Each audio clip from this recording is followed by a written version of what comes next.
I never imagined I'd find myself facing a life without my wife. It seemed so unlikely, so unlike her. Shelley and I had built our lives together, from college sweethearts to parents of two amazing kids. We navigated hardships, celebrated successes, and created countless memories over more than 20 years. It's hard to grasp how quickly things can fall apart when you've poured so much into a life you thought was rock solid. I can still recall how normal everything felt just a few weeks before it all fell apart. We were planning a trip, discussing our kids' progress in college, and juggling our busy schedules. Sure, I'd been consumed with work, especially a trial that took up most of my attention, but Shelley had always been supportive and understanding of the demands of my job. That's why when I came home one afternoon to find her note, it hit me like a ton of bricks. Her note was hauntingly simple. "Joey, I'm leaving for a while. I don't know how long I'll be gone. None of this is your fault. I've met someone. Please don't try to reach me. I need to do this. With love, Shelley." It was a total shock to me. Just like that, my wife of 21 years was gone. Poof. I'm Joe Mason, and my wife is Michelle, Shelley for short. We've known each other since elementary school because our parents worked together. But we didn't start dating until college. We went to different schools growing up, but reconnected in college, and by senior year, we were living together. We got married the summer after we graduated. Shelley is a vibrant, energetic blonde of average height and build, with blue eyes. I'm also of average height and build, with brown hair and eyes. I run my own law firm, and Shelley works as a nurse manager at a local hospital. We're both 42, and we stay in shape by going to the gym, hiking, and playing volleyball. Shelley loves aerobic dance, while I take self-defense classes and hit the heavy bag. We have 2 kids in college, James 19 and Susan 18, a freshman. The day I got the note, a bright April afternoon, I called James right away and read it to him. "James, your mom left. She's gone," I said, my voice trembling. He paused. "What? What do you mean, gone?" "She left a note," I replied. "She's left me just like that." James was silent for a moment before speaking again. "I can't believe this. I'm shocked, Dad." "I'll keep you updated, son," I said, trying to stay calm. Then I called Susan. She wasn't as surprised when I told her. "Susan, did you know your mom was planning to leave?" I asked. She hesitated. "Not exactly, no, but I did notice something." "What do you mean, Susan? Who is this guy she met?" I asked, pressing for details. Susan sighed. "I saw her having lunch with a guy from work a few times. I asked her about it, and she said he was just a friend. His name is William Connor." "But you had suspicions, didn't you?" I asked. Susan sounded regretful. "I didn't think much of it, Dad. She seemed a little off when I asked, but I let it go. I should have told you. I'm sorry." "It's not your fault, Susan. I'll take care of it," I said, trying to comfort her. After making those calls, I went online to research William Connor. He's a doctor who recently left the hospital where Shelley works. According to his bio, he's 40, divorced, and a cardiologist, although he's been in administration for the past 2 years. I found an incident from 3 years ago where a patient died during surgery he was involved in. He's tall, stocky, and fair-haired. But when I tried to find his current job or address, I came up empty. I reached out to a friend who's skilled with computers to help track down Shelley and Connor. "Bill, I need your help," I said when he answered. "What's going on, Joe?" Bill asked. "Shelley's gone, and I think she's with a guy named William Connor. I need you to help me find them," I explained. "All right, I'll dig into it and let you know if I find anything," Bill assured me. Later, I checked our bank accounts. Shelley hadn't touched her checking account, but her direct deposit hadn't gone through this month, and she withdrew nearly all of our savings, over $200,000, from our joint Vanguard account. I called Bill again and gave him the account information to trace the transaction. "I'll get right on it," Bill said. I decided to visit Shelley's parents, Mark and Sally Benton, who live about 30 miles away. When I arrived, both of their cars were parked outside. Mark answered the door and led me into the kitchen, where Sally was seated at the table. "Hello, Sally," I greeted her. "What do you know that I don't?" Mark spoke first, sounding resigned. "We knew Shelley was heading down a risky path, Joe. She confided everything to Sally, but she didn't want to hurt you," Sally added. "We agreed not to say anything until she had a chance to talk to you herself." "She didn't give me any chance," I exclaimed. "She took all our savings too. Maybe I'll have her arrested if she doesn't return half of it soon. I'm not happy with her or her friend." "Joe, please don't use that kind of language," Sally said, trying to keep calm. Mark jumped in. "She believes he's her future husband." I stared at him, stunned. "Do you believe that too? Because I consider him a thief, at least of money." Sally sighed. "We met him once, about a month ago. She introduced him as a colleague, but it was obvious there was more going on. You knew, and you didn't warn me, I asked, my anger rising. We thought she'd come to her senses and talk to you, Mark replied. I'll find her in a few days, I said coldly. And she's right, I will react badly. Just then, my phone rang. It was Bill. Joe, I found them. Shelley and Connor took jobs at a hospital in Pittsburgh. They're renting an apartment near the hospital and have a joint checking account with some money in it, Bill explained. But the $200,000 hasn't shown up yet. I suspect they moved the money offshore. Can you track it if that's the case? I asked. It'll be tough, but I can try. It'll cost more, though, Bill warned. Keep me posted, I said before hanging up. I looked at Sally and Mark, who were watching me jot down the details Bill had given me. Sally spoke. When she wants to come back, will you take her back? I stared at her. Why would you even think she'd come back? It seems like she wants a clean break, no contact. Tears welled up in Sally's eyes. I think she'll want to return, Joe. If she came back now and apologized, maybe we could go to counseling, I said. But the longer she stays with him, living as his wife, well, you get it. Sally started crying, and Mark comforted her. I said goodbye and left, heading back to my office. Just as I was about to walk in, Bill called again. He said Vanguard had delayed the $200,000 transfer due to concerns about potential fraud. He explained that they were now refusing to release the money, even though the account was joint. Apparently, there were some issues with the transaction. I told him what Vanguard had said when I called earlier. I called them back, insisting the withdrawal was illegal. They explained that the transfer was blocked because of multiple anomalies in the method used. I asked one of my colleagues to quickly file a TRO against Vanguard, as well as against Connor and Shelley. He spent about an hour on it, and then I sent it electronically. This should hold off the theft for a while. A TRO is a temporary restraining order, typically filed alongside a request for a permanent injunction. I called my family in Oregon, who were retired, to let them know what had happened. They were shocked and very sympathetic. Then I sat down and thought about what else I could do, and more importantly, what I wanted to do. I did a quick search and found out that infidelity isn't a crime in Pennsylvania, but in Virginia it's a misdemeanor. I filed that away in my mind. I decided to do what I often did when faced with difficult situations, call my mentor, Uncle Jed. Jed is my mom's older brother and lives nearby in D.C. He's a retired lawyer, although now he works as a lobbyist. To me, though, he's always been a source of wisdom, not so much in legal matters, but in life. I asked if I could come by, and we agreed on dinner. I'd bring some fancy pizza and beer to his place. While waiting, I called a private investigator I knew and asked him to find out how long Shelley had been involved with Connor. This might have been going on for a while. Who knows? I tried to think back. Was there anything about Shelley recently that should have raised red flags? I had just wrapped up a long and difficult trial that lasted 4 months. We won and were negotiating how much the settlement should be reduced.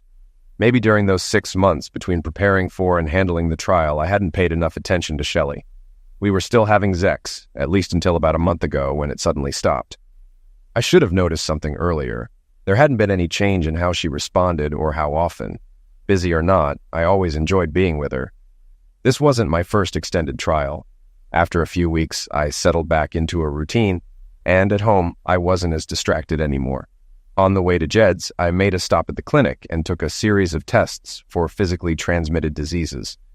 Then I picked up the pizza and beer. When I arrived, Jed greeted me at the door, just like I remembered from when I was a kid. The house hadn't changed. His last wife left him about a year ago. He had been married to Ellen, a wonderful woman, for 40 years. But she passed away from pneumonia 5 years ago. Since then, he's had a few relationships, but none had lasted. Today, it was just him at home. "What brings such a busy lawyer to this quiet place?" he asked. I told him everything, showed him the note, and explained what I had done so far. "It's clear. This doesn't sound like her," he said. "I want you to sit here for a while and just think about your life with her, what it's been like. I'll get you something to drink and be back in a bit." He left, and I did what he suggested. I thought about all the good memories we had together. We laughed, raised our kids, had sex, and communicated well. We shared everything as a couple. As I reflected, I found myself crying silently. She had been the most important person in my life for over 20 years. Yes, we had children, but she was the one I loved and trusted above all. Tears flowed as I remembered our life together. And now she was gone. How could she do this to me? I sobbed quietly into my sleeve, overwhelmed by the memories. Jed came back with 2 drinks and a bottle of whiskey and let me cry it out. I poured the whiskey into our glasses. As I watched him down his drink, I did the same. It was a welcome distraction. He looked at me and said, "You're so damn smart." "Thanks. Do you want her back?"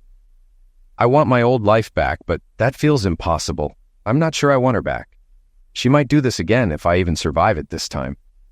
"I think you need time to process everything. You might need help to do that. All I did was help you release some of the pain, but you need more help than I can offer. I'm not exactly a great role model since Ellen passed." "Well, you're still having Zex," I said. "Yeah, but that's not enough when you've had everything," he replied. We talked for 2 hours about what our marriages had been like. We went back and forth, and I noticed tears in his eyes, too. Ellen wasn't coming back, but Shelley? Who knows? I was starting to realize I might not be able to be with her anymore. After that long conversation, I felt an overwhelming surge of righteous anger, so intense that I thought I might collapse. I stood up and stumbled outside to the backyard, where Jed had an old, heavy bag hanging from a tree. I began punching and kicking it, in a fit of rage, more furious than I had ever been. All my anger was directed at Shelley. I imagined punching her face, kicking her body. "You heartless, insensitive, evil witch," I screamed. Jed watched from the porch and later told me he almost called emergency. Just as he was about to dial, I kicked the pear tree, and one of the pears flew over the fence into the neighbor's yard. I collapsed on the ground, sobbing. Jed helped me back inside and did his best to calm me down. I was completely exhausted, like a pile of wet noodles. Though I'm in good shape, I had gone way past my limit. After some time, I'm not sure how long, he laid me on the couch and covered me with an oriental robe. I slept through the night. In the morning, I woke up to the smell of bacon and coffee. I rolled off the couch and stood, still a bit shaky, but hunger got me moving. We had bacon, eggs, and toast. After breakfast, I took a shower. I threw off my old clothes and put on a tracksuit Jed lent me. I shaved, shampooed, and pulled myself together. My hands were swollen and red. I put antiseptic on them and bandaged them, something Shelley had taught me to do as a nurse. My whole body hurt, and I had a small cut above my right eye. I used a butterfly bandage and realized I looked like I'd been in a fight, and lost. About 24 hours had passed since I first read Shelley's note. Jed gave me the contact info for a marriage counselor he had seen, Mary Stevens. He said he believed she could help me get my life in order, even noting that marriage counseling didn't have to involve both people. I took the card, drove home, got dressed for work, and headed to the office. The staff noticed my rough appearance. Their eyebrows shot up. I called a team meeting. There are 12 of us, including 4 other lawyers besides me.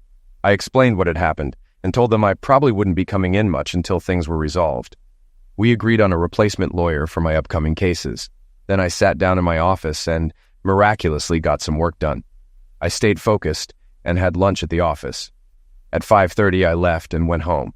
Shelley had taken some clothes and personal items, but most of her belongings were still there. I went to Lowe's, bought boxes and tape, and started systematically packing up all her things. Clothes, books, photo albums, shoes, everything. I stored it all in the garage. Shelley's car wasn't there, so there was plenty of space. I called Bill and let him know Shelley had taken her car. Then I went through the house and gathered up all the photos of Shelley from every room. I threw them all away, frames, photo albums, everything. Afterward, I sat down and thought about everything that had happened. I microwaved some dinner and went to bed. Just as I was about to fall asleep, it occurred to me to check our home computer and her phone, which was still on the charger. I went through her email but found nothing helpful. Her phone, however, had calls from a number in Virginia, dating back about 6 weeks, up to today. There were also text messages to Connor, aka Bill, later Billy. The texts were about setting up lunch and meeting before work. Nothing too incriminating. Then I finally went to sleep. On my day off, I went back to work. It had helped the day before, and it worked again. After lunch, the private investigator called. He said he was at a cafe where women from Shelley's department often ate. He just listened in. Unsurprisingly, the disappearance of their boss and the attractive doctor had become a hot topic of gossip. Even before they vanished, there had been a lot of speculation about them. One woman had seen them leaving a motel during the day, and another had spotted them kissing near a nearby restaurant. The staff was pretty convinced they were lovers. The investigator found rental records for motel rooms in the weeks leading up to Shelley's departure. She rented a room for half a day 3 times, paying in cash. He had copies of the receipts and car license numbers. Twice it was her car, once it wasn't. I decided I needed to check out Connor's finances.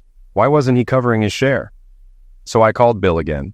It took him about 2 hours to figure out that about 10 months before they left, Connor had been facing serious financial trouble. He had mortgage, car, and credit card debt. After his divorce, the hospital had been garnishing his wages for arrears, and he wasn't paying child support. It hit me that for Connor, this might all be about the money, specifically the $200,000. I felt sorry for Shelley for about 10 seconds before I punched a nearby office chair, knocking it over and sending it flying across the room. My assistant poked her head in to see what had caused the noise, and I had to apologize. I called and made an appointment with a marriage counselor.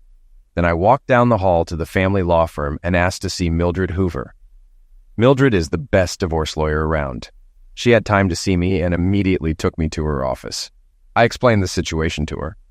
I learned that the TRO hearing was set for next Monday and that Shelley had been served at her job in Pittsburgh. I didn't need Mildred for that. My firm could handle it. But I asked her what to expect in the divorce. She gathered some financial data and spent a bit of time on her computer. She doesn't appear to be doing very well financially. Because of the prenup, your law firm is off the table. She'll get half the house and half the assets you accumulated during the marriage, which, I assume, is the bulk of your joint assets. She'll be comfortable enough. Let's see what happens at the TRO hearing, but be ready to provide documentation on the infidelity and everything else. That evening, I had a microwave pizza and went for a long run. Around 9:30, I called Susan. She picked up just as she was about to send me to voicemail. "Hi, Dad. How are you?" "I'm fine. Just wanted to know if you've heard from your mom." "Well, I have, but I promised her I wouldn't say much." "Damn it."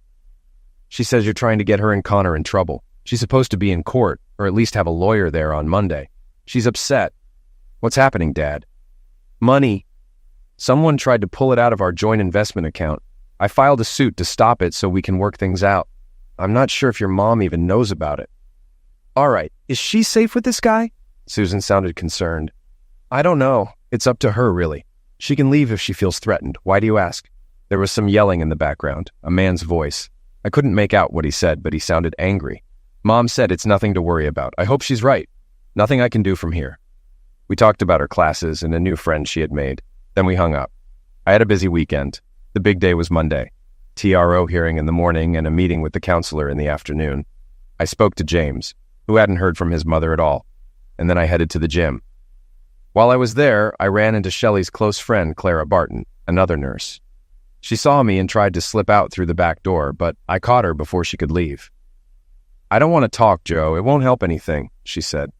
"You knew she was cheating, Clara. Why didn't you tell me?" I asked. "She said you'd react badly, maybe even become cruel. I'm her friend, Joe, and I don't know you well enough to judge if she was telling the truth." "And what about Connor? Isn't he trouble? Because that's the vibe I'm getting." "Yes, he is trouble. I warned her about him, but she was in too deep. She liked the Zex, thought she was in love, and believed he was her future." "Yeah, I heard that from her mom. I wish she had just talked to me about it instead of sneaking off.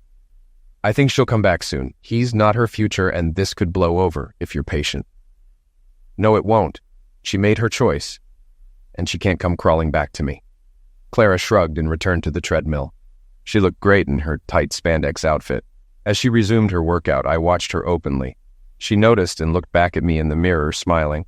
I smiled back. She increased the speed on the treadmill, which accentuated her figure, especially her curves.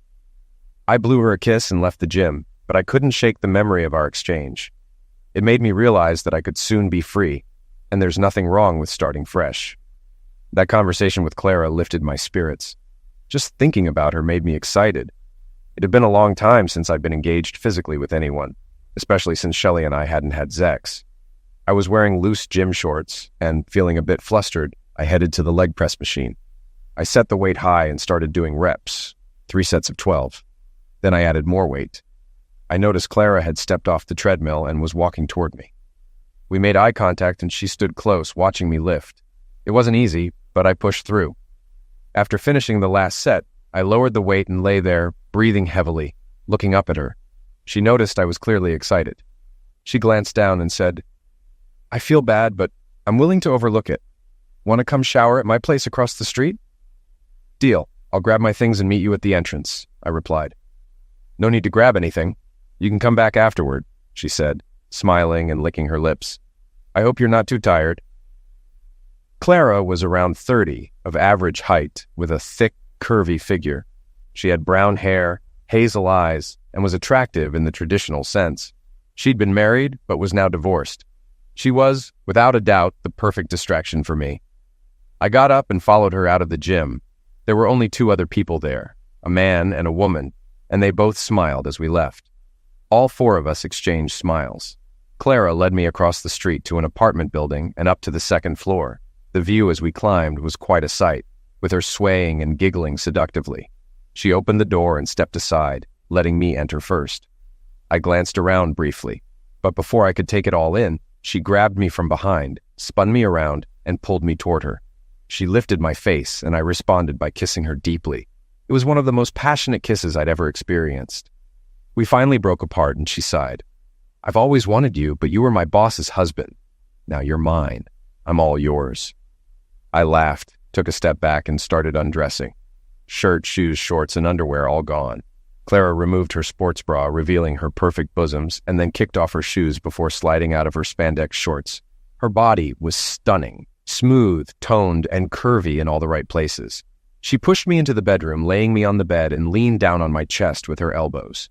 I began giving her affection, and soon she gasped, reaching a strong climax. Take me hard, Joe, strong and long. We threw ourselves into it. She climaxed first, and I followed her shortly after, both of us reaching intense highs. Exhausted, I collapsed next to her. After a few minutes, she asked, How soon can you recover? I can't say for sure, I replied, though it was the best sex of my life. It turned out the answer was about 60 seconds, as she started working to restore me. Once I was ready, round 2 began, but this time she took the lead. I didn't mind at all. We climaxed together again, and she collapsed on top of me. I passed out for a bit, and she woke me later. Go grab your stuff and come back. You can shower here, she said. It was already dark. I got dressed, ran to get my things, and packed them quickly. On my way out, the woman who had been there earlier smiled at me. Had a good time? She asked. Oh yeah, thanks for asking, I replied. When I returned, Clara had already showered. I took one too, then put on a fresh pair of sports shorts I had in my bag. That's all I wore. Clara, meanwhile, was in a terry robe, which I knew I'd be taking off later. We'll need food and beer, she said. She pulled 2 bottles of light ale from the fridge and a frozen pizza from the freezer, placing it in the oven and setting the timer. For now, we drank the beer. So, were you serious about not taking Shelley back? She asked. I might have been a little hasty when I said that, but now, with you maybe, this feels serious. Well, if she did it, now you've done it too. Having sex with you could be a pretty convincing argument for moving on. Anyway, why does everyone think she'll want to come back? She must have thought hard about leaving. Soon enough, she'll realize how foolish she was. Maybe she'll have the guts to ask me to take her back. But maybe not. She could be too ashamed. I'll tell you this, Joe. She's been with this guy for a long time. I don't think I could forgive that. Your relationship is probably ruined. I can't imagine her asking you to change your mind. Well, big guy, whatever happens, you know where to find me. I'll do my best to drive you crazy, I promise. I finished my beer just as the oven beeped, and Clara served the pizza. We ate it in 15 minutes, drank more beer, and then enjoyed each other again. It was incredible. I realized I was falling for her. We had sex all night. In the morning, I woke up next to her, both of us unclothed. My movement woke her up, and she got out of bed to brush her teeth, handing me a spare toothbrush. After that, we took a shower together. I pressed her against the wall, and we had sex standing up. I'd never experienced anything like the wild passion we shared in that shower. Later, we cooked and ate a big breakfast, still unclothed. Why bother getting dressed? After breakfast, we lounged on her sofa, digesting our food, and soon had sex again, ending with our usual intense release. She said, I'm not sure what to do with all this. I've always been drawn to you. And yesterday, when I saw my chance, I jumped on it, so to speak, like a tigress. I have to say, I never expected anything like this. It's incredible. We just had sex, but I already want you again, right now. She laughed at the look on my face. Don't worry. I know you might need a little time. Maybe. I wasn't sure how long it would take me. It felt like an experiment. 10 minutes? 20? We needed answers. She said, I'm trying to make sense of all this.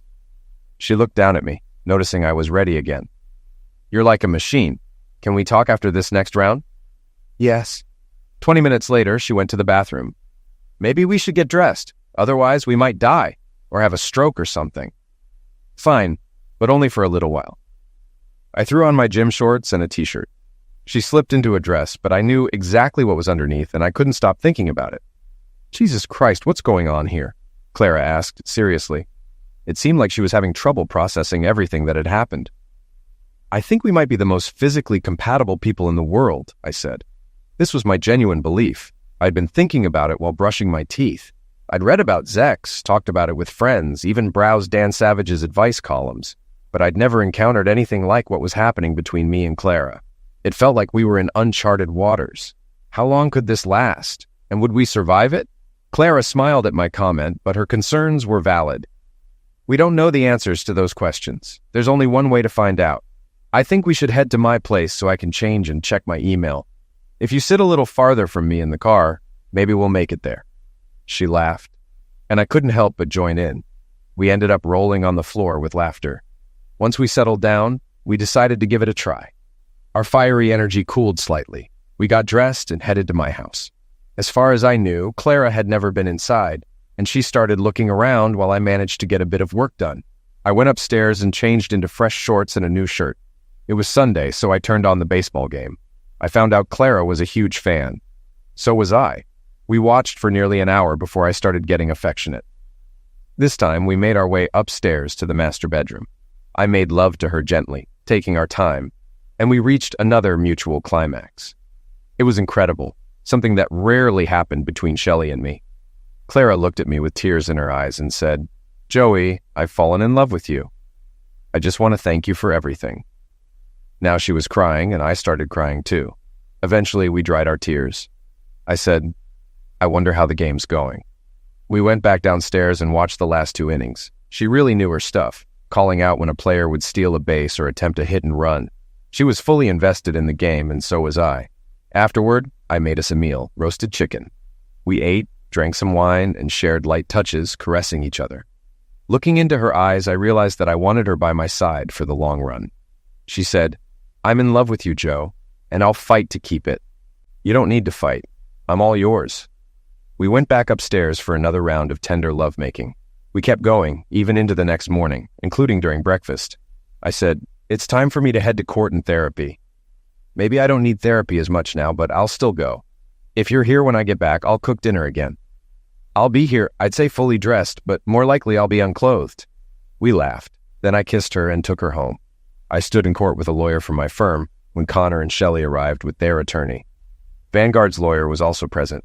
Judge Colson took his place on the bench. Shelley didn't look at me, and Connor glanced my way briefly before turning away. Vanguard's lawyer began by explaining why the money transfer had been blocked. The transfer request came from an unrecognized computer at 3 a.m., and the email linked to this request also came from this unfamiliar device. The computer had never been used for the account before, and the account where the money was supposed to go didn't belong to either Shelley or me. The firm's system flagged the transaction, and the transfer was blocked until both account holders were notified. The lawyer emphasized that Vanguard wanted the TRO to avoid any liability over the dispute. My lawyer argued that the money was joint property and had been moved without my knowledge or consent, and now against my objection. He pointed out that Shelley left me unexpectedly, quit her job, relocated to Pittsburgh, and moved in with William Connor. Shelley's lawyer countered, stating that Shelley had as much right to withdraw funds from the account as I did, and the money should be transferred where she had intended.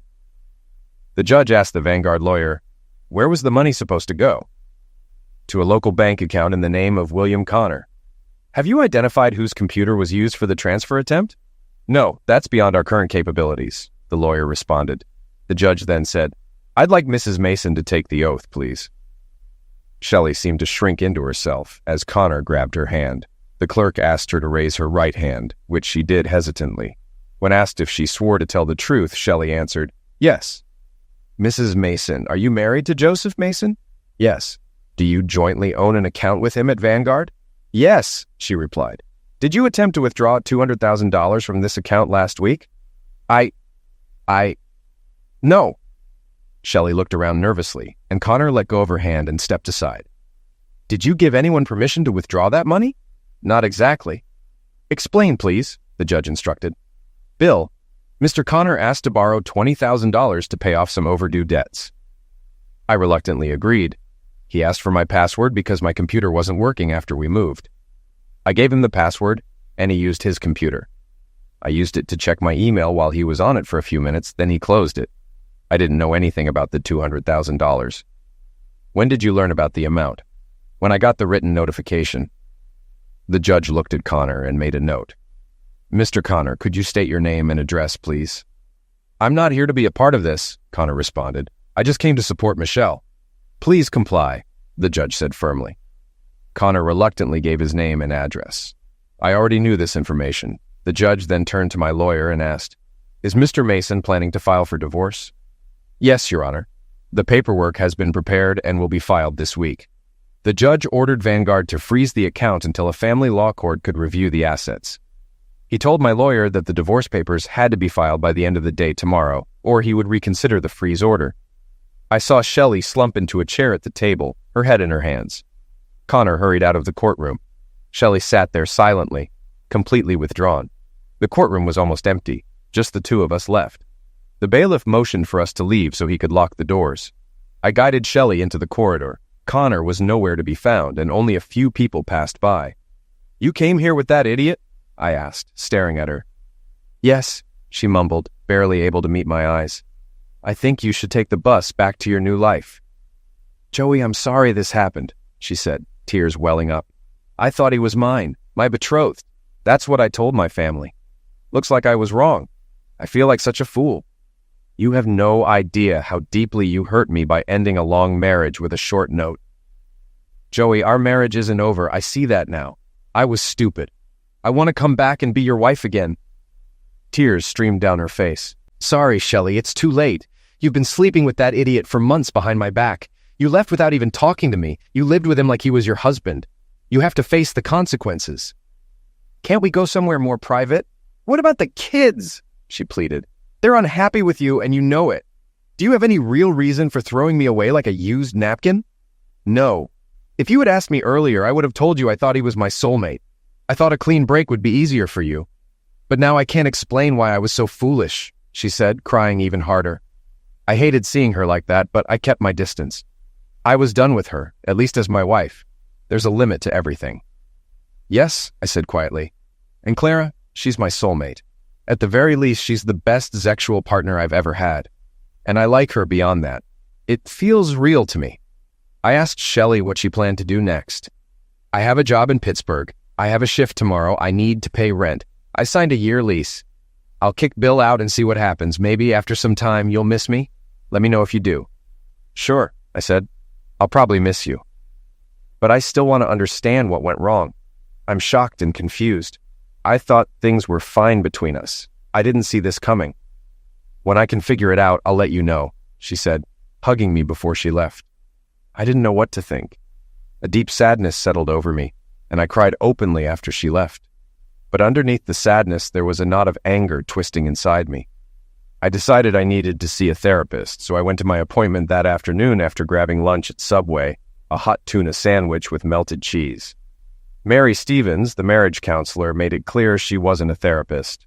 Her focus was on troubled marriages and their outcomes, if necessary. At first glance, she looked like a typical gray-haired grandmother. But as she crossed the room to shake my hand, she moved with an athletic grace, and her smile was warm and genuine. I liked her immediately. What brings you here, Mr. Mason? Please call me Joe.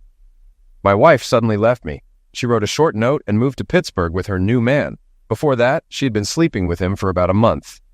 I see. And how did you respond? I explained that at first I was completely overwhelmed. Then I talked about my session with Jed and the time spent punching the heavy bag. I said I was heartbroken, and then I got angry. Now, I felt like I was experiencing both emotions at the same time.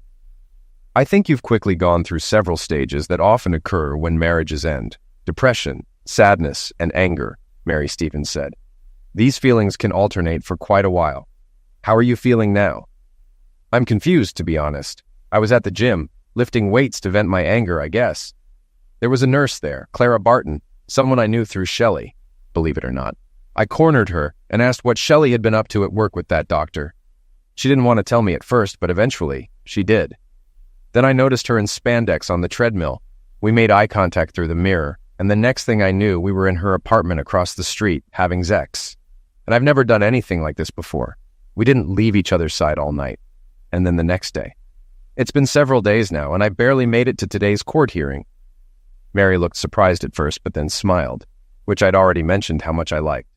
So you're clearly attracted to Clara Barton, the nurse? She asked, nearly laughing. There was a glimmer in her eyes.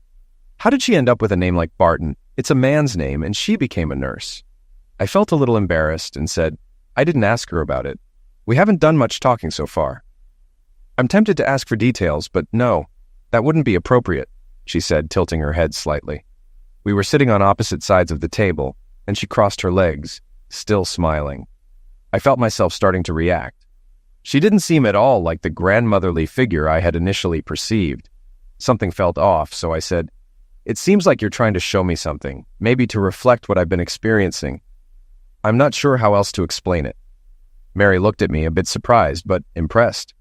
That's insightful, especially for a man. You caught on quickly. I must be losing my touch. Oh no, you've definitely had the intended effect, I replied, crossing my legs and turning slightly away from her. The point I was trying to make, she said, is that you're especially vulnerable right now, physically speaking. You could easily become prey to women who see an opportunity. I'm not saying Clara's feelings aren't sincere, and I'm not doubting yours, even if they seem a bit one-dimensional. But I think it's important for you to get to know her better when you two have time to actually talk. I'm sure we'll find the time, I said. She laughed. You're quick, Joe. I understand you. Clara said she always found you attractive, but you were forbidden fruit. Well, Joe, Mary continued, I don't want to spoil our professional relationship, and I can't. But what you've described goes beyond typical casual sex. It's possible this is something real, as there are rare cases of extreme sexual compatibility, maybe more common than we think. But for now, I want to help you separate this new relationship with Clara from your marriage. Why? Isn't a new relationship part of moving on? Yes, it is. But I want to focus on understanding your marriage first because that will influence how you approach future relationships. Got it, I said. Well, as far as I can tell, you had a good, solid marriage, I began. I loved her. I thought she loved me. We raised our kids together and didn't argue often. I'm a trial lawyer, so I worked hard, but I always made time for our relationship, especially for Zex. Before she left, I had just finished a long trial. We went about a month without Zex. Apparently she was getting it elsewhere, and I didn't even notice. That's on me. So Shelley's youngest, her daughter, went off to college. You were busy, and maybe she felt old. That could have been a factor, Mary suggested. Maybe, but she should have talked to me about it. Instead, she decided to run off and marry some complete idiot. A thief, no less. What would you have done if she had told you she felt lost? Or was tempted, or worse, that she had already given in to temptation? If she felt lost or tempted, I would have helped. Maybe we would have come to you. But if she'd already cheated, then it's too late. That's a line I don't cross. Cheating means it's over. I kept my promises until she walked out. That's a pretty hard stance. What if it had been a one-night mistake while she was drunk? Mary asked. Same thing. Well, maybe not. It depends on what she did while drunk. But these are all hypotheticals. In reality, she did what she did, and it's unacceptable. All right. I'd like to continue this next week, Mary said. Of course. You're an interesting woman. Completely unexpected. I look forward to seeing you again as long as you're not too tired, I replied, trying to lighten the mood. She smiled, and we scheduled our next session. Since it was already 4 p.m., I decided to head home. When I arrived, Clara was sitting on the porch, reading. We didn't say much, just exchanged greetings, before we spent 90 minutes in bed together. Afterward, we cooked dinner. Fried potatoes, spring onions, minced lamb, and spices. The hot spices really brought out the flavor. While cooking and eating, Clara wore shorts but no top. I tried not to focus on her bare bosoms. Fine, just a second, Clara said, grabbing a t-shirt and putting it on. Thank you. Maybe we can talk now that we're full and dressed. Maybe, she replied. I think we need to talk about something important. About what? I saw a psychotherapist today after the court hearing. I told her about what we've been experiencing and how intense it's been. She called it sexual hypercompatibility, meaning we might be physically obsessed with each other. She said it could be part of my recovery, but she wasn't convinced because sex during recovery doesn't usually look like this. I've wondered the same thing, how we can keep going like this. I'm sure of how I feel, but if you took off your shorts, I'd be on my knees in no time. It's strange, I admitted. Clara smiled, but her tone was serious. I need to make a decision about Shelley, the divorce, all of this. She went back to Pittsburgh, but not to that guy. She said she had work and rent to deal with, which was after I told her we were done. Sounds like she might be trying to find something in Pittsburgh. I don't know. All I can say is, if what we have is real, I'm not giving it up. But it hasn't been that long since I thought I was in a happy marriage. I'm confused. Before making any permanent decisions, I want to get to know you in a non-biblical way, I said, trying to express my uncertainty. Sounds like a plan, Clara responded. What would you like to know? Clara opened up about her suburban upbringing, college, and past relationships. After graduating, she broke up with her college boyfriend. She became a nurse, got a job here, and married a doctor, a gynecologist. I was happy with our life, but he cheated on me, she said. He had an affair with a woman nearby and wasn't discreet. I found out, confronted him, and he apologized. I tried to save the marriage, but it was a mistake. A year later, he cheated again. After our divorce, I got a good settlement. He moved his practice to New York, and I haven't seen him since. That was 5 years ago. I've had a few short-term relationships since then. Last year, I had a friend with benefits until he moved to Thailand. Are you thinking about going abroad? I asked. No, she replied. When we met at the gym, how long had it been since your last relationship? I asked. Almost a month, and it wasn't great. I do have a vibrator, though, she added with a smile. Well, now you have me, I said, leaning in to kiss her. I didn't want to interrupt the conversation, but it ended naturally. Later in bed, we continued. She asked about my life, and I gave her a pretty complete overview. She already knew a lot about the recent years, so I focused on earlier events. Eventually, we fell asleep. I guess our bodies needed the rest. Over the next few days, our intense physical relationship continued, though at a slightly slower pace. I saw Mary Stevens again. She asked about my new relationship, and I told her that while the sex was still great, it wasn't as constant as before. I also mentioned that Clara loved baseball and knew a lot about it. I shared how we'd been talking about our pasts and that I thought it would take a long time to truly get to know Clara, but I was eager to try. We then delved deeper into my marriage. Mary mentioned that I would need time to process my emotional response to everything that had happened. She asked about my feelings toward Dr. Connor, and I realized I hadn't given him much thought. But now my feelings could be summed up in 3 words, drawn and quartered. Mary smiled. I've always liked that phrase, but it's so barbaric. That's exactly how I feel. As a concept, drawn and quartered has a certain appeal, I said. I believe it was originally done to a living person. Oh, yes. Now I'm curious how you know so much about it, she replied with a grin. We're not talking about me. I'm just an ordinary person with emotions, I said, trying to steer the conversation back. Still smiling, she added, You know, if it weren't for Clara, I might have asked you out on a date. I understand what you were doing, but it was a very effective demonstration. Just so you know, I smiled. I think you already did. Yes, I've always had that talent. If you weren't a patient, I could use it on you, but now it's off limits, she teased. We finished the session, and I scheduled another appointment in 2 weeks. I also asked Shelley to file for divorce. She had a lawyer, and since there were no minor children involved, the divorce went smoothly.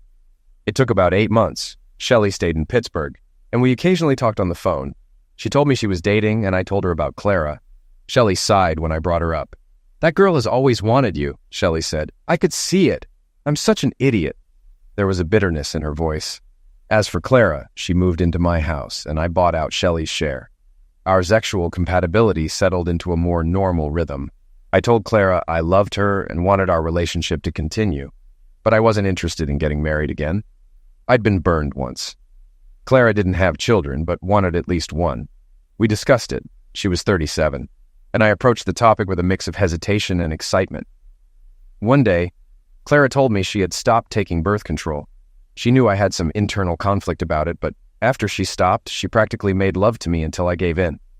I ended up feeling happier than ever. When she announced she was pregnant, I already knew before she said a word. Her pregnancy made our bed life even more thrilling for both of us. A few days after Clara and I tied the knot in the office of a judge I knew well, our daughter Linda was born. Both of our parents, my kids, everyone was there. Shelley remarried too, this time to a pediatrician from Pittsburgh whom she met at a convention in Dallas. I hope she's happy. She made a huge mistake and I still hold some blame, but everything worked out so well for me that it's hard to hold on to much resentment. Maybe just a little. As for Connor, I didn't have to do anything. He self-destructed. From what I hear, he went bankrupt, lost his medical license, and now works at a gas station in Johnstown, Pennsylvania. Clara and I now have 2 kids, Linda and Stephen, named after her father, who was a great man. Our compatibility never faded, and I believe it never will.